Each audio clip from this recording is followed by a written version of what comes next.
अस्सलामु अलैकुम वरहमतुल्लाहि वबरकात।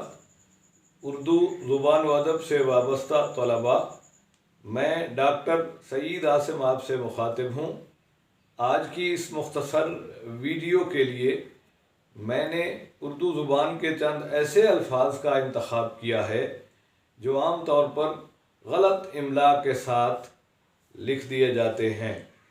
इन चंद अल्फाज में पहला लफ्ज़ है अस्सलामु अलैकुम। ये आप देख रहे हैं भी अक्सर अस्सलामु अलैकुम इस तरह लिख दिया जाता है, यानी इस्लाम जिसका मतलब है मज़हब या दीन, वो लिख कर आगे वाओ लिख दिया जाता है अलैकुम से पहले। तो ये गलती है, दुरुस्त इस तरह लिखना चाहिए जैसे मैंने यहाँ लिख के दिखाया हुआ है। ऐसे ही एक लफ्ज़ है भरोसा। तो भरोसा को इस तरह लिखा जाता है, ये गलत है। सीन के बाद हे नहीं आता, सीन के बाद अलिफ आता है, तो दुरुस्त ये लिखा हुआ है, ये ठीक है। भरोसा यानी सीन के बाद अलिफ लिखना है। ऐसे ही एक लफ्ज़ आमतौर पर गलत लिखा जाता है परवाह, हे के साथ। तो ये लफ्ज़ परवाह नहीं है, हे अलिफ के बाद नहीं आता, परवाह यानी ये जैसे जहाँ लिखा हुआ है।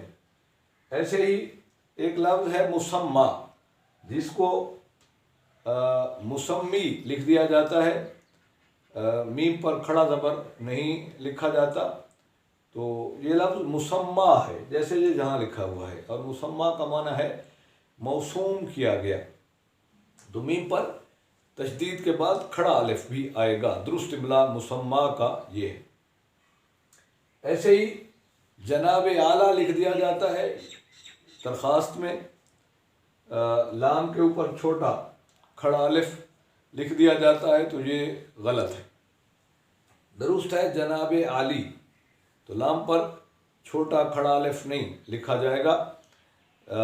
हमारे आप जैसे जो तलबा हैं वो ख़ास तौर पर पेपर में जब दरख्वास्त लिखते हैं तो यही गलती करते हैं कि लाम के ऊपर खड़ा अलिफ लिख देते हैं, तो ये लफ्ज़ बन जाता है जनाब आला, ये गलत है। जनाब आली ये दुरुस्त है। ऐसे ही एक और लफ्ज़ आजकल गलत लिखा जा रहा है बिल्कुल। तो बिल्कुल इस तरह नहीं लिखना चाहिए, यानी बे को लाम के साथ मिला के नहीं लिखना, बल्कि बे अलिफ और फिर लाम काफ लाम अलग। बिल्कुल का दुरुस्त इमला इस तरह है। तो आज के लिए ये चंद अल्फाज मेरे जहन में आए थे जो मैंने आपको इमला की गलतियों के हवाले से समझा दिए हैं। उम्मीद करता हूँ कि आइंदा आप इस तरह के अल्फाज की ये इमला की गलती जो है पेश नज़र रखेंगे और दुरुस्त इन अल्फाज को लिखेंगे। इजाज़त दीजिए, अल्लाह हाफ़िज़।